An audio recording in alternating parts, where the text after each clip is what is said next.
ప్రాచీన శాస్త్రీయ అత్యాధునిక వైద్య విధానాలను వినూత్నంగా ఒకే గొడుగు కింద అందుబాటులోకి తీసుకొచ్చింది మెడి9 ఇంటిగ్రేటెడ్ మెడికల్ సిస్టమ్.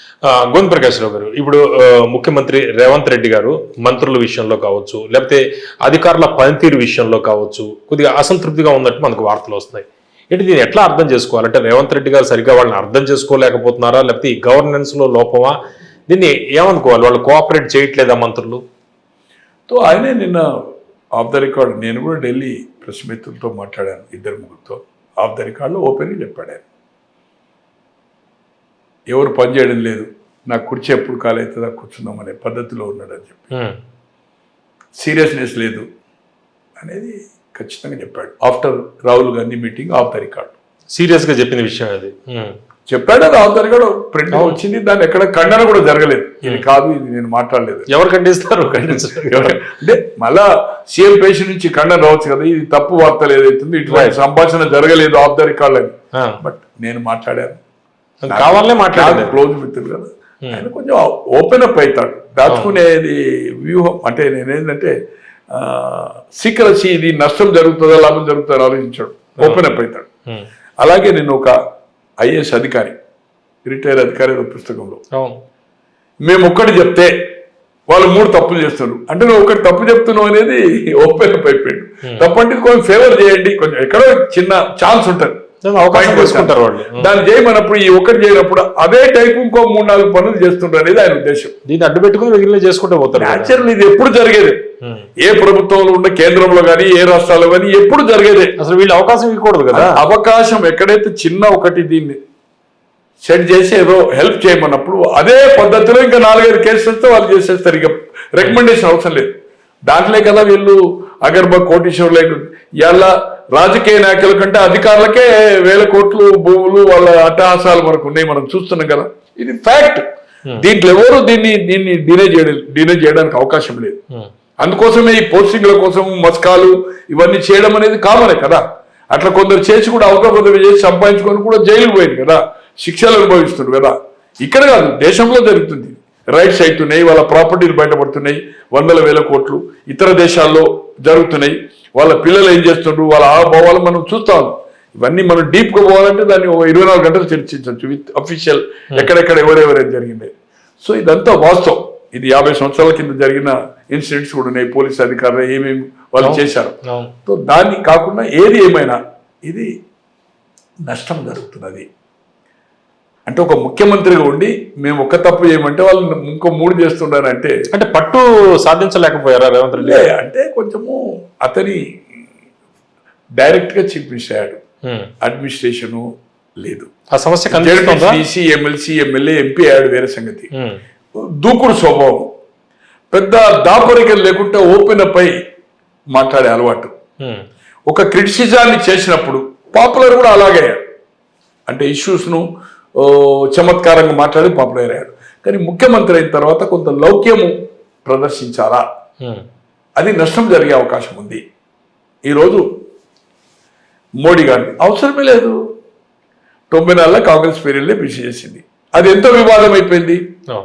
నిజంగా చెప్పాలంటే ఆ వివాదము ఈరోజు సంజయ్ గారు ఒక మంత్రిగా, ఇలా ఫిరోజ్ ఏదైతుందో లవ్ ఇందిరాగాంధీ గారికి ఆయనకు, తో వాళ్ళు పార్సీ, తల్లి తండ్రి ఎవరో ఒకరు, తండ్రి వేరే దళిత్ మన ముస్లిం కావచ్చు, నేను దాన్ని డినే చేయడం లేదు, దాని వివరాలు కుదర్చుకోలేదు.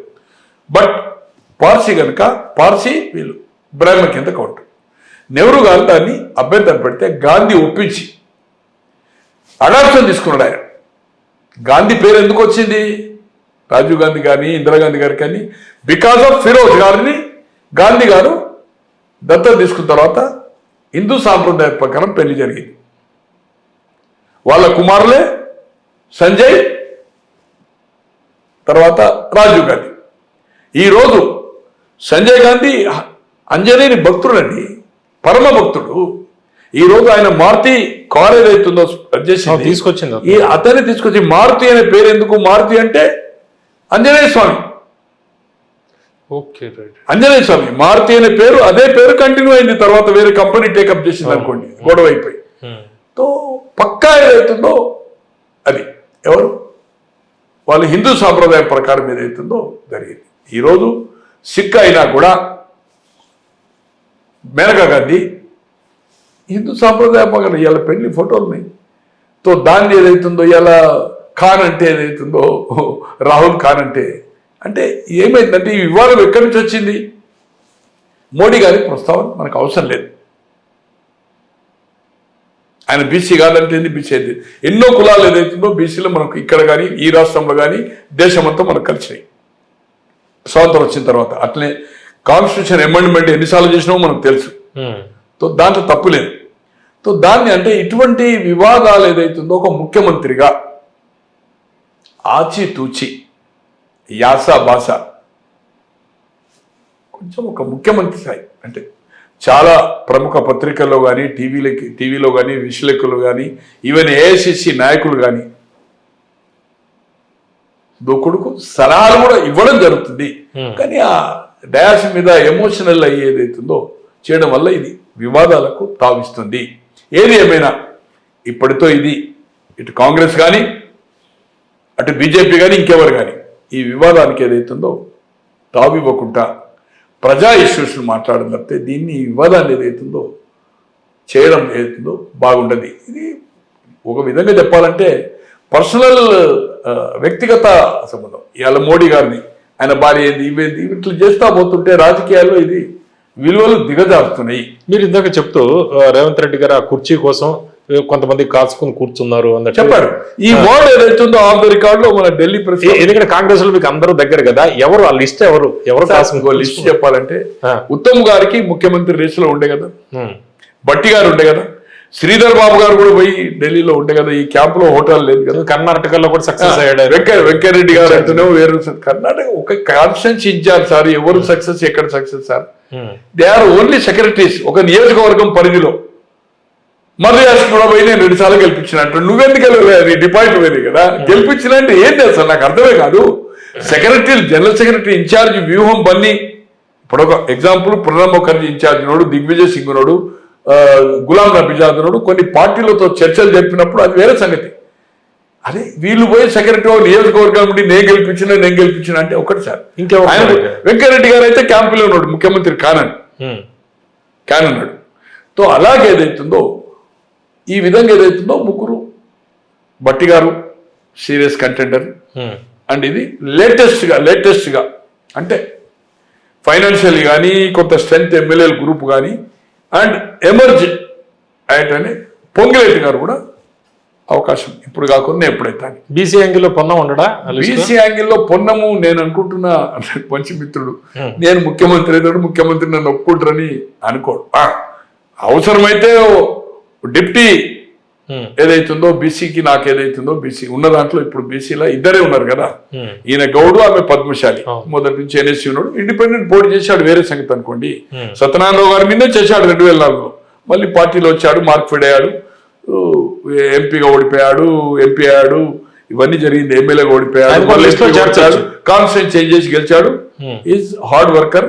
ఎనీవే అప్పుడున్న పరిస్థితుల్లో 2004లో రెబల్ గా చేయొచ్చు, బట్ ఏదైతుందో కరుడు కట్టిన కాంగ్రెస్ వాది, అతనికి ఓ డిప్యూటీ ఉప ముఖ్యమంత్రి అని ముఖ్యమంత్రి మాత్రం అనుకుంటున్నా అనుకోను. కానీ కుల సమీకరణ చూసినప్పుడు రేపు ఏదైతుందో సాఫ్ట్ దూకుడు లేదు, వెరీ ఒబీడియంట్గా తను కూడా బయటకు పోయాడు అనుకోండి. ఒకసారి తెలుగుదేశంలో పోయాడు మహేష్ గౌడ్ గారు, పోటీ చేసి కూడా ఓడిపోయాడు అనుకుంటాడు నిచ్చిపల్లి.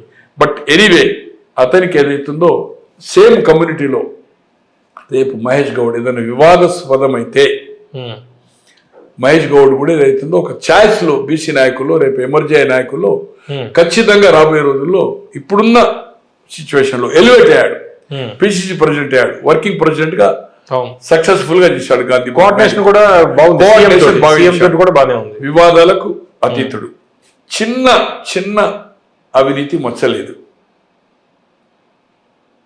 వెరీ పొలైట్, అందరితో మర్యాదగా ఉంటాడు, ఓపిక ఉంటుంది, డిస్పోజ్ కానీ ఎవ్రీథింగ్, చికాకు లేదు, డబ్బులు సంపాదించాలని ఆశ లేదు.